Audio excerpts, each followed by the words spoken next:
Hello, SPCM 101 friends. Welcome back from spring break. I hope you feel wonderfully rested and are ready to hit the second half of the semester really hard. Fortunately, this class doesn't necessarily get harder. It pretty much maintains the same level, so keep doing what you're doing.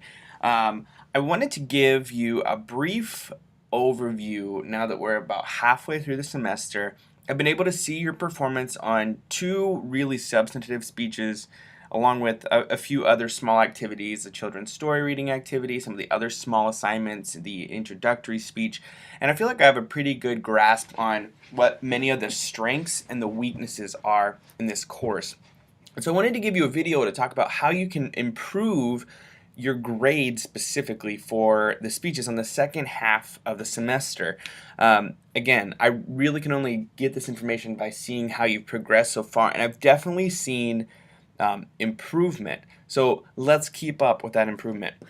I wanted to walk you through the rubric. I have gotten a few emails that say, hey, can I please get some feedback on my speech? And I'm not sure everybody realizes that when you go in to each and every one of your major speeches, you find this rubric. And this rubric really is just a giant feedback form. I wanted to explain it a little better to make sure that you know exactly how it works.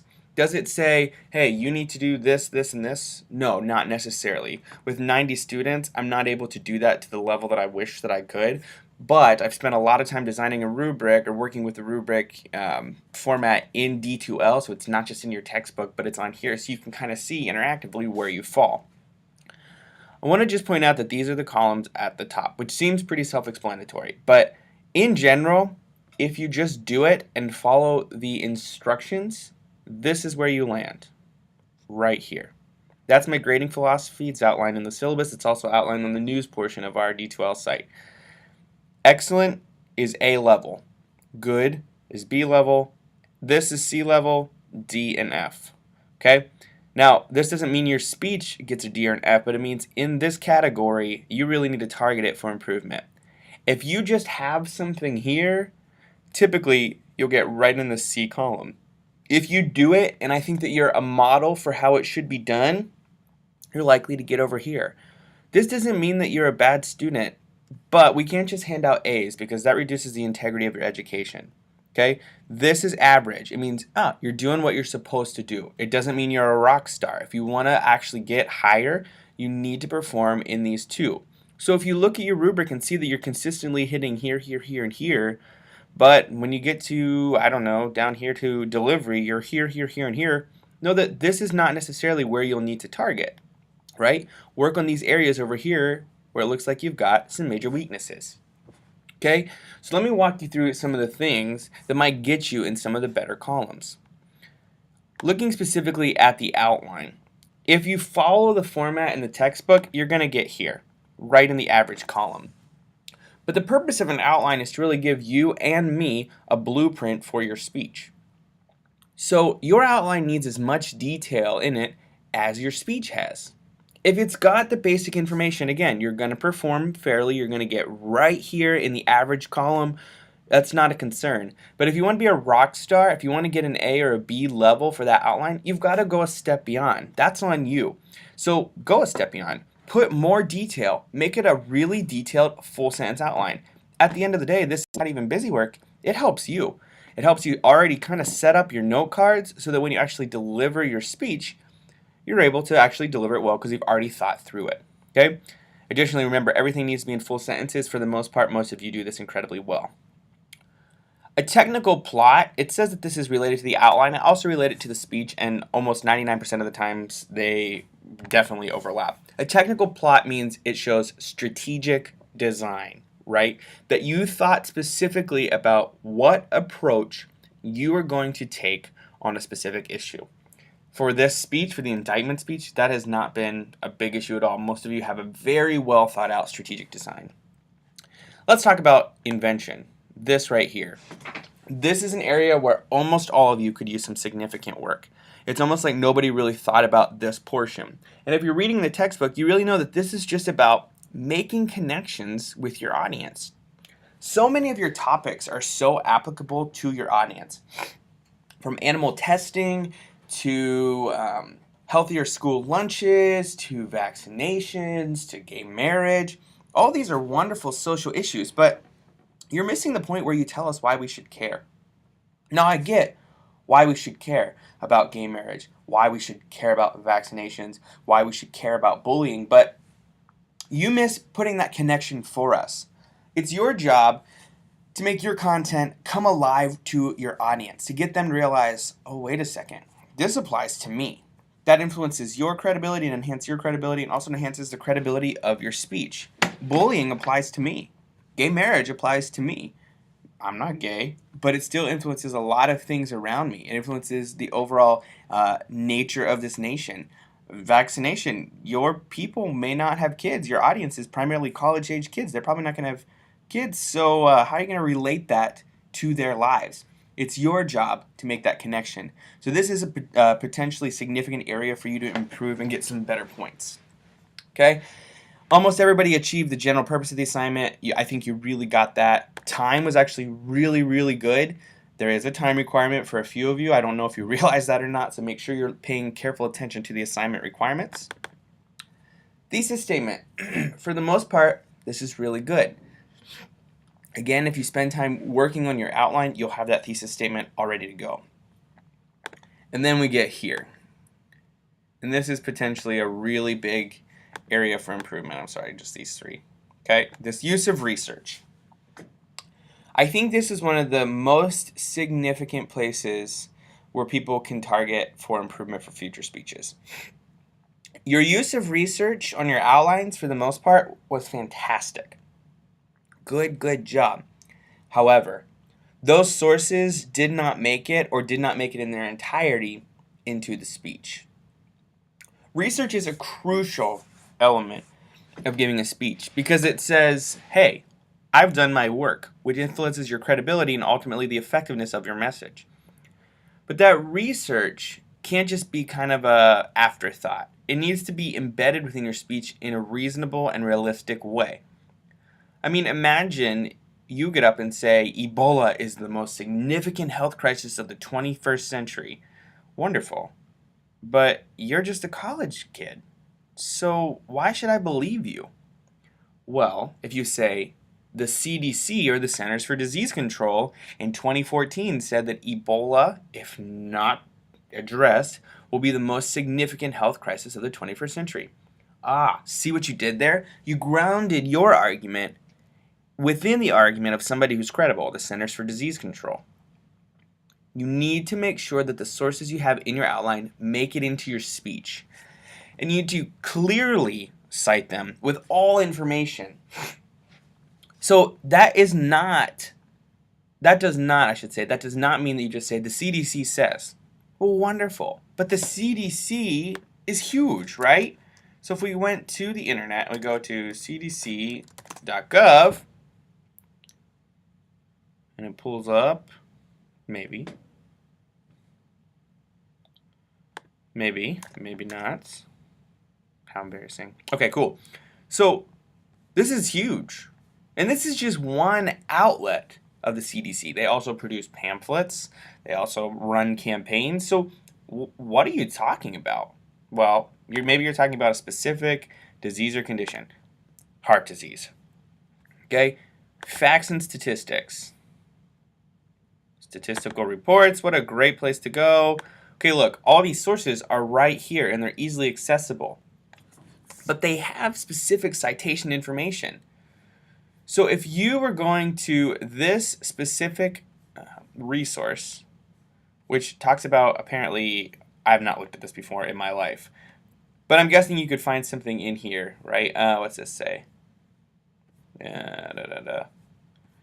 Okay, so look, this is a huge report. You can kind of go down and see what's going on. Okay. In 1995, the U.S. Preventative Services Task Force first recommended screening for colorectal cancer for all persons aged 50 and over. Okay?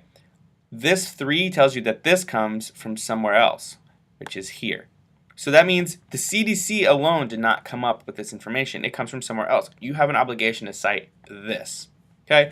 But let's say somewhere in this report you say that the CDC found that heart disease is significantly related to smoking. Okay, the CDC might have run statistics. There might not be a little blue number after it, and so you're trying to figure out, okay, well, how do I cite this? Well, you got to give as much citation information as possible. Yes, you went to cdc.gov, but this is its own little resource. So, a speech citation would say something like, according to the CDC's 2010 report titled "Health in the United States," with special features on death and dying, heart disease is significantly related to smoking. Okay? That's all the information. Some of you went to sites that are less than stellar. Wikipedia, not my favorite, and also procon.org, also not my favorite. But if you're going to use them, let's talk about how to use them correctly. Let's say you're giving a speech on medical marijuana. How embarrassing. I'm not even sure I spelled that correctly. Okay, medical cannabis. Now, do not ever, ever, ever, ever cite Wikipedia as a credible scholarly source. It's not. Because you know why? All you have to do is come up here and create an account and then log in. And then you, Susie Q, can sit and edit anything on this page. Now, you're not an expert on medical marijuana. I don't care how much research you've done. You don't have the credibility to be able to go and edit the resource on it. Anybody can say anything on Wikipedia, so it's not a credible source. However, it links you to credible sources, and that's why I don't think Wikipedia is the end of the world, okay? Do you see these little numbers, much like we saw in the CDC report? Well, if you click them, they take you down here to a list of references.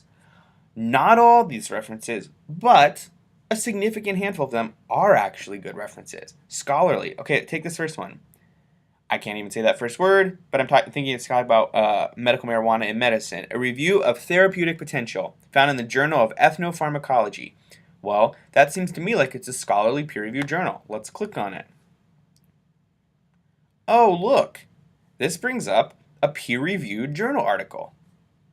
Okay? You can read the abstract, which is basically like a little preview of what's going on there. And you can see, is this applicable to my speech or not? Following that link, you can then cite that source. And so if you were citing this source, you wouldn't cite Wikipedia, you would cite this article. And a citation would look something like this. According to Mohammed Ben Ammar, in an article titled Cannabinoids in Medicine, a review of their therapeutic potential published in the Journal of Ethnopharmacology, and then state your citation information, whatever else you want to say about this source. 72 controlled studies evaluating the therapeutic effects of cannabinoids have been identified. I don't know. You'll pull something from this article. But you've got to give that full citation. Does it feel awkward? Oh, yeah, of course it does, because we don't do this in everyday casual talk. However, you have an obligation to give us that information. Somebody else has taken time out of their life to come up with this study, to come up with this research. You've got to cite them. You didn't come up with it. So give that full citation. That will get you in this excellent category most of the time, if not the good category. Okay? So let's also go to procon.org. Okay? Let's say you were doing a speech on tablets versus textbooks. Okay? Again, I don't love procon.org. It's a lot like Wikipedia. Anybody can edit this information. However, much like Wikipedia, you can link out to what they have as footnotes. Okay? This first source comes from the New York Times. Scholarly source? No, absolutely not. Popular culture source, but still a valid perspective. Go to it, link to it. NIH, the National Institute of Health.gov. Anything that ends in .gov, .edu, or .org, oftentimes a good source if it's an original source. Procon.org is not an original source. It links out. So you can't cite procon.org. You have to cite the information that Procon gets. Okay? So here, overloaded backpacks can injure kids. Okay? I don't know if that's going to have anything to do with your speech on textbooks versus tablets, but link to it. Search this out. So you just copy that, go to Google.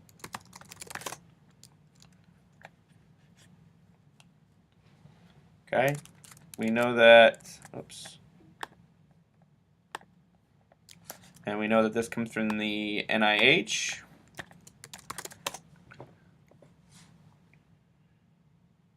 There we go. There's the original source right here.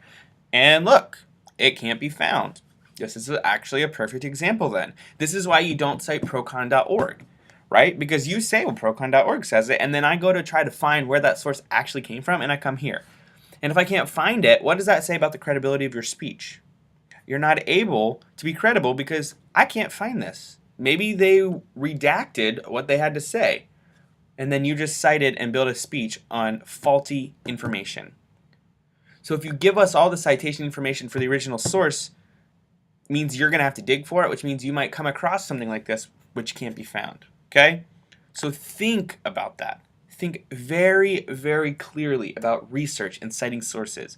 I know I spent a lot of time on that, but that is most of the time the biggest weakness and one of the reasons you didn't do as well in your speech. Also, from those sources, effective reasoning, which are free of logical fallacy and they make sense. In the textbook and in the mini lectures, we talked a lot about logical fallacies. If you're unfamiliar with what those are, go back and visit, because that is key to the indictment speech, and it's definitely going to be key to your next speech as well. You have to make reasonable assertions that are free of fallacies, which simply means free of things that are not true. Some of you cited fantastic, over-the-top stories or narratives, and they were really, really gripping, but you'll see in my comments, I say, well, this is great, but I don't know if this is true, right? Somebody gave a story about PETA, and how PETA had stolen a chihuahua and then put a fruit basket on somebody's door and said, sorry, your pet's dead. Well, if that's actually true, dang, that really, really proves your point that PETA cannot be trusted, but you didn't cite that information. How in the world am I supposed to verify if that's true? And it's not really our job as audience member to verify that it's true, so I shouldn't have to go searching for it. You should give me enough information that say, you know, according to an internal note received from X, Y, and Z, PETA allegedly, and see there you're kind of giving yourself a little bit of leeway too, allegedly says, well, it might be true, it may not be. But that's like crucial. I mean, it's absolutely crucial that you use reasoning that can be verified. Let's move on and talk about some of the delivery stuff. Introductions. This is another place where people lost points. You have an obligation to grab our attention, which means you have to engage us from the very first words out of your mouth. Statistics say that you have about 15 seconds to get our attention. And if you can't do that within the first 15 seconds, then you've lost us for the rest of your speech. And I know I've just talked about citing sources. I should give you the study information, and I'll find a link to it and put it on our Blackboard or our D2L page. Regardless, you have an obligation to get and maintain our attention. Let me tell you how you don't do that. You don't say, my speech is about XYZ. You also don't say, here's my thesis statement, or actually even just starting with your thesis statement. You need to have a thesis statement in there, but you got to get our attention first. Ways to do that: powerful statistics, an entertaining story, something that really captures our attention. Again, this goes back to making a connection with your audience, okay? Getting our attention. Additionally, you have to have what's called a preview. This has been hit on many times. It's in the textbook. I've talked about it in some of the other assignments, but I feel like it's not translating. A preview says, today I'm going to talk about A, B, and C. And you replace A, B, and C with your actual main points that you're going to use in your speech. Today I'm going to tell you why original textbooks are better than e-textbooks. Number one, by talking about their cost. Number two, by talking about the tradition of textbooks. And number three, by talking about the future of higher education. Though it's completely off my head, you see what I'm doing there? It feels awkward. I know previews feel awkward, and I think that's why many students skip them. But you have an obligation to tell us kind of a blueprint for where you're going. So a preview, again, simply says, today, it's after your thesis statement, it says, today I'm going to tell you about whatever your topic is by talking about these three main points. Main point 1, main point 2, main point 3. And then you transition into your first main point. You say, let's first talk about, and then whatever main point 1 is. I'm going to actually jump down here because that leads us to a discussion on transitions. Another place where many people are losing points. It's not enough just to blitz through your speech. You have to segue us between each main point. Think of transitions as coming up for air when you're going swimming. Okay, when you dive into a pool, you go down, okay? Envision that as main point 1. and you swim underwater, but eventually you run out of breath. When you come up for air, he tells us, okay, I'm not in the water anymore, right? You're above land. That's what a transition does. Main point one, you're in the water, and then you come up for air. And then boom, you go back down. And you're in main point number two. You're underwater, swimming, and then boom, you're up again. You're no longer in the water, you take a transition breath, and then back down again into main point three. Well, think of that in your speech. You're in main point one, and then you come up for air. And you say, now that I'm finished talking about the history of textbooks, that's coming up for air, and then you're getting ready to go back down in the water. Let's next move on and talk about the cost of textbooks. And then you're in the water again. You're in main point two. Okay? And then coming up for air between 2 and 3. Now that we've talked about the cost of textbooks, let's move on and talk about how they fit in with the rich tradition of higher education. See, you're coming up, now that we've talked about, and then you're going back down. Let's next talk about. Those transitions show me that you've thought about the organization of your speech and give you more credibility. So make sure you're practicing transitions in a meaningful way. Okay? So going back up here, the body indictments were great. I don't even know if I docked any points off anybody. Again, that doesn't mean you got all in this A category, this excellent category. If they're just present, they come here. If they're strategically worded, they come here. And if they really stick out, then they come here. So just because you're not here and here doesn't mean you did a bad job. It just means it could have been stronger, right? I mean, they're certainly not a model for what they should look like, okay? Here, this is crucial as well. 2 subordinate points to support main points. Remember earlier I said your outlines need more detail if you want to wind up in these categories? Well, if you spend the time working there, it's easy to translate it here. Those subpoints need to show clear organization. Transitions help this as well. It needs to be a line after line, a point and a subpoint. Okay? So you state your main point one. Textbooks have a rich history in higher education. That's a main point. And then your subpoints are proving that point above it. So think about that.